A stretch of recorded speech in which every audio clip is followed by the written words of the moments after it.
নমস্কার প্রিয় দর্শক, আপনাদের কথা ছিল যে কারি গাছ নিয়ে একটি ভিডিও তৈরি করো। কারি গাছ কেন লাগানো হয় বাড়িতে, বা কারি গাছের যে উপকারিতা বিষয় নিয়ে আলোচনা করো। তো আমি এই যে কারি গাছ আমাদের বাড়িতে যে লাগিয়ে রেখেছি, এগুলোর রহস্য জানানো চেষ্টা করছি। এই কারি গাছগুলো কেন লাগানো হয়েছে, আর এগুলোর গুণ এবং এর উপকারিতা স্বাস্থ্যের পক্ষে তো সবাই জানে, স্বাস্থ্যের পক্ষে খুব এটি একটি উপকারিতা গাছ, বা এটি খুব কার্যকর একটি জিনিস।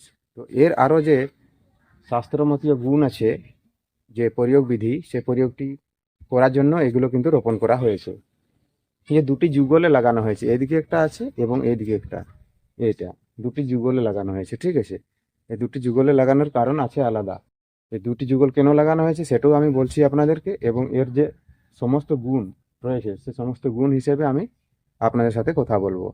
তো ঠিক আছে বন্ধু, আমি যেমনভাবে বলছি, আমি তো একলাই আছি, ভিডিও শ্যুট করতে আমার অসুবিধা যেমন হয় সেরকমভাবে আমি ক্যামেরা অ্যাঙ্গেল চেঞ্জ করে আপনাদেরকে সমস্ত ধীরে ধীরে বলছি। ভিডিওটি সম্পূর্ণ দেখবেন, কোথাও স্কিপ করবেন না, আর ধ্যান দিয়ে দেখবেন, কারণ এটি লাগানোর পেছনে অনেক দিনের থেকেই কারণ আছে। এই কারণটি অনেক লোক জানার চেষ্টা করেছিল, কিন্তু কাউকে বলা হয়নি। তা আজকে সেই ভিডিওর মাধ্যমে আপনারা সব জিনিসটি জানতে পারবেন এবং বুঝতে পারবেন। দেখুন, আমি ক্যামেরার অ্যাঙ্গেল চেঞ্জ করছি, তারপর আপনাদেরকে সেটি বলে বুঝিয়ে দিচ্ছি, ঠিক আছে। দেখুন, যেমন ভাবে বলা হলো যে কারি পাতা যেমন বাড়িতে শুধু রান্নার জন্য, সুগন্ধিত খাবার তৈরি করার জন্য লাগানো হয়ে থাকে, শুধু কিন্তু তাই নয়, এর মধ্যে রয়েছে আরো বিভিন্ন ধরনের গুণ। তাজা মশলা যেমন খাদ্যের জন্য ব্যবহার করা হয়ে থাকে, তেমনি এটির আরো আলাদা আলাদা গুণ রয়েছে, যেমন স্বাস্থ্য উপকারিতা, এর মধ্যে হজম শক্তি, ঠিক আছে, হজম শক্তি বাড়াতে সাহায্য করে। পেট যদি খারাপ হয় তার জন্য এটা খুব উপকারিতা। ডায়রিয়া বা বদহজম, যেমন কয়েকটি কাঁচা পাত যদি এগুলোর চিবিয়ে খান, তাহলেও কিন্তু তার এই বদহজম, পেট খারাপ, ডায়রিয়া যুক্ত জিনিস শেষ হয়ে থাকে। বমি ভাব যদি আসে, তখন কিন্তু পাতা সেঁকে বা এর কেয়ার তৈরি করে খেলেও বমি ভাব দূর হয়ে থাকে। এরকম আরও অনেক ধরনের এই গাছের উপকার আছে। যেমন সর্দি জ্বর যদি হয়, নিয়মিত কারি পাতা খেলেও সাধারণ জ্বর ও সর্দি ভাব দূর হয়। এবং রক্ত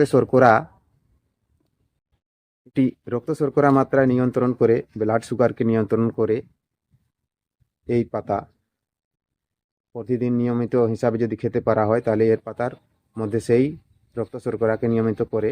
এবং নেতিবাচক শক্তি, বাস্তুশাস্ত্র অনুযায়ী যেটা বলা হয়েছিল আপনাদেরকে, যে বাস্তুর মধ্যে এটি লাগানোর নিয়ম বা বাস্তুশাস্ত্রের মধ্যে এর কি বৃত্তান্ত রয়েছে, সেটাও আমি বলে দেবো আপনাদেরকে, ঠিক আছে। যেমন বাস্তুশাস্ত্রের মধ্যে বলা হয়েছে কি, যে এটি যদি বাস্তু নেতিবাচক শক্তি যদি থাকে যে কোনো, এই কারি পাতা গাছ থাকলে ঘরের নেতিবাচক শক্তি দূর হয়, এবং বাড়িতে এই যে ক্লেশ, এগুলো সমস্ত দূর হয়ে থাকে। ক্লেশ দূর হয়, ঝগড়াঝাঁটি এ সমস্ত দূর হয়ে থাকে, অশান্তি দূর হয়, এবং পরিবারে শান্তি ফিরে আসে। তো অবশ্যই এই গাছটিকে সঠিক দিশায় লাগাতে হবে। এটি আমার, দেখুন, এই গাছটি বাড়ি হতে পূর্ব দিশায় আছে। তো আপনিও চাইলে বাড়ি হতে পূর্ব দিশায় এটিকে রোপণ করবেন। তো অবশ্যই এই গাছগুলো যেমনভাবে আমার এখানে দেখুন যুগলে রোপণ করা হয়েছে, তো আপনারাও পারলে এটিকে যুগলে রোপণ করবেন, তাহলে কিন্তু এটির প্রভাবটি বেশি হয়। মানে দুটি গাছ একসাথে রোপণ করবেন এই গাছ। আর এটির আরও অন্যান্য গুণ রয়েছে, সেটিও আমি আপনাদেরকে বলছি। যেমন পরিষেবা শুদ্ধিকরণ, বাড়ির আশপাশে এটি যদি থাকে, এর বাতাস আসলে বাড়িতে যে প্রবেশ করবে, বাড়ির পরিবেশ বাতাসে কিন্তু অনেকটাই সুন্দর পরিবেশ ভাব আসে এই গাছের বাতাসের কারণে। এবং আরও যেমন নেতিবাচক শক্তির মধ্যে ক্ষেত্রে হলো, তারপরে আরেকটি উপায় হচ্ছে, যেমন সাপ সর্প আসতে পারে না বাড়িতে এর গন্ধে। এই গন্ধ আপনারা জানেন, এর গন্ধ খুব সুন্দর গন্ধ হয় এই গাছটির। তো এই গন্ধর মাধ্যমে কিন্তু অনেক সময় এই যে সাপ বলুন বা বিসুচিক, এগুলো আসতে সাহস করে না এই গাছের মাধ্যমে।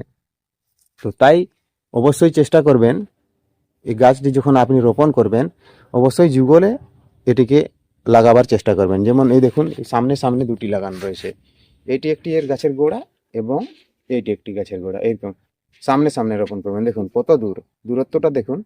এই দূরত্ব হিসাবে আপনিও মনে করবেন যে খুব একটি যেমন দূরত্ব না হয়, এরকম একটু সামনে সামনে দুইটিকে রোপণ করবেন।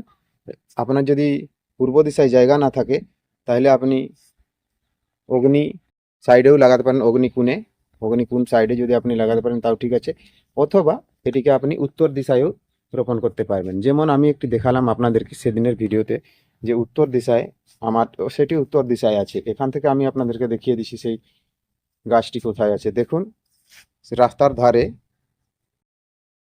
দেখতে পাবেন কি না জানি না, রাস্তার ধারে সেই যে কুলির ধারে যে গাছটি ছিল, কুলির মাথায়, ওইটা জুম করে আমি দেখাবার চেষ্টা করছি। এই যে সেটা কিন্তু আমার বাড়ি থেকে উত্তর দিকে হচ্ছে, ঠিক আছে, সেই উত্তর দিকে ওই গাছটি লাগানো হয়েছে।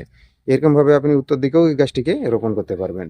তাতেও কিন্তু সেই নেতিবাচক শক্তি দূর হবে এবং শত্রুর কুপ্রভাব কেটে যাবে।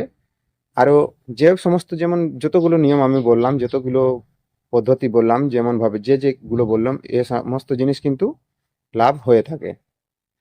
আর যেমন ধরুন আরও একটি গুপ্ত উপায় আছে এর মধ্যে, সেটি যদি বলি, যারাদের ক্ষেত্রে মনে করুন পারিবারিক অশান্তি রয়েছে না, পারিবারিক অশান্তির জন্য এই যে যেমন মদ, যে ছেলেমেয়েরা বলুন বা বাড়িতে স্বামী স্ত্রী বা যে কেউ মদ খায় লিপ্ত হওয়ার কারণে যদি কেউ চাহে নিজের ইচ্ছা মতো মদ খাওয়া বন্ধ করতে চায়, উনি এই উপায়টি অবলম্বন করতে পারেন।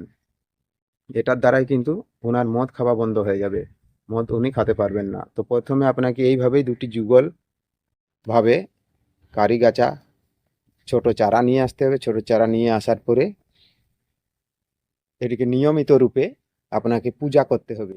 এটি রোপণ করার বিশেষ দিন রয়েছে, যেমন পূর্ণিমার দিন সবচেয়ে ভালো হয়। এই গাছটি রোপণ করার জন্য সবচেয়ে যুগলে রোপণ করা হয় রাখি পূর্ণিমার দিনে।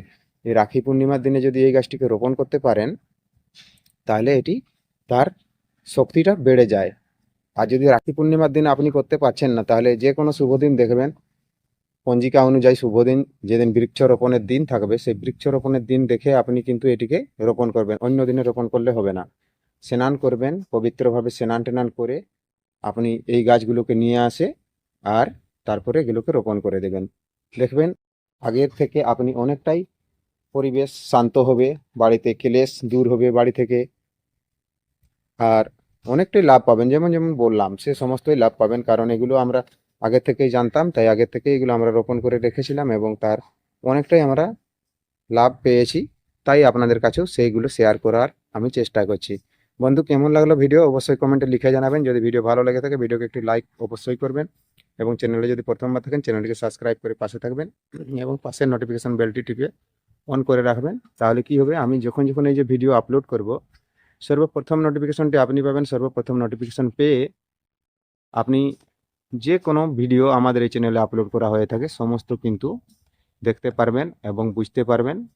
মন্ত্রকুণ্ড ইউটিউব চ্যানেলের পক্ষ থেকে আপনাদেরকে অনেক অনেক ধন্যবাদ এই ভিডিওটি এতক্ষণ পর্যন্ত দেখার জন্য।